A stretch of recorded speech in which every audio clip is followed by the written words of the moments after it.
Hello, and welcome to the second lecture, which is going to be all about decentralization in Bitcoin.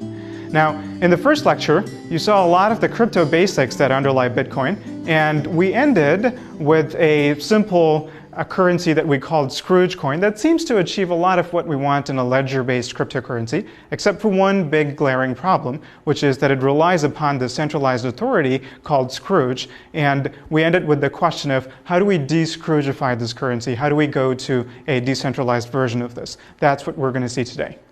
What I find cool about this is that the way in which Bitcoin achieves decentralization is not purely technical, but it's a combination of technical and clever incentive engineering.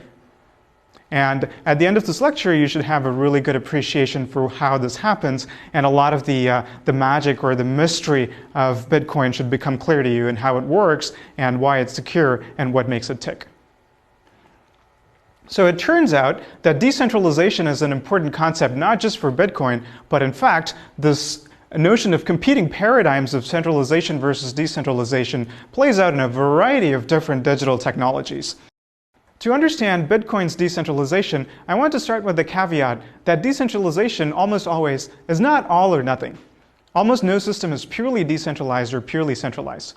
And a good example of this is email, which is a decentralized system fundamentally, I would say. It's based on a standards-based protocol, SMTP, but what has happened, especially in the last decade or so, is that we see a dominance of a few different webmail providers, which are sort of centralized service providers, and this might be a good model for understanding what might be happening to Bitcoin.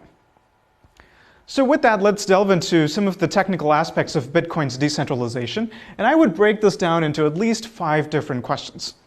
Questions like, who maintains this ledger of transactions? Who has authority over which transactions are valid, who creates new Bitcoins, and in fact other questions like who determines how the rules of the system change and how do Bitcoins acquire exchange value. So these are all components of decentralization of the Bitcoin protocol, more or less, and the first 3 of these are going to be the questions that we will consider in this lecture. And when I say how is Bitcoin decentralized, what I mean encompasses the first 3 of these meanings.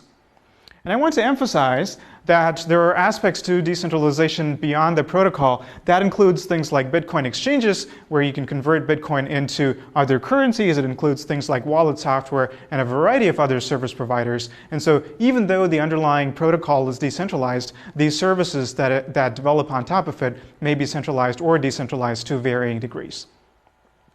And just to drive home this point, let me show you 3 different aspects of Bitcoin and where they fall on the centralization-decentralization spectrum. First, there's the peer-to-peer network.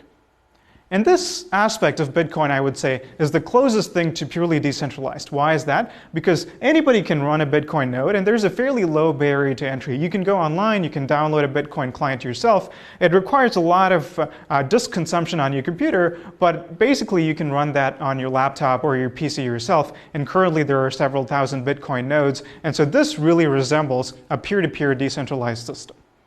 But that's not the only component of Bitcoin. There's also Bitcoin mining, which we'll study later in this lecture. And Bitcoin mining is technically also open to anyone, but it turns out that it requires a very high capital cost. It's a consequence of how the system happens to have evolved. And because of this, there has been a high centralization or a concentration of power in the Bitcoin mining ecosystem. And the community frequently sees this as quite undesirable. So this aspect of Bitcoin is not quite as decentralized as one might want it to be.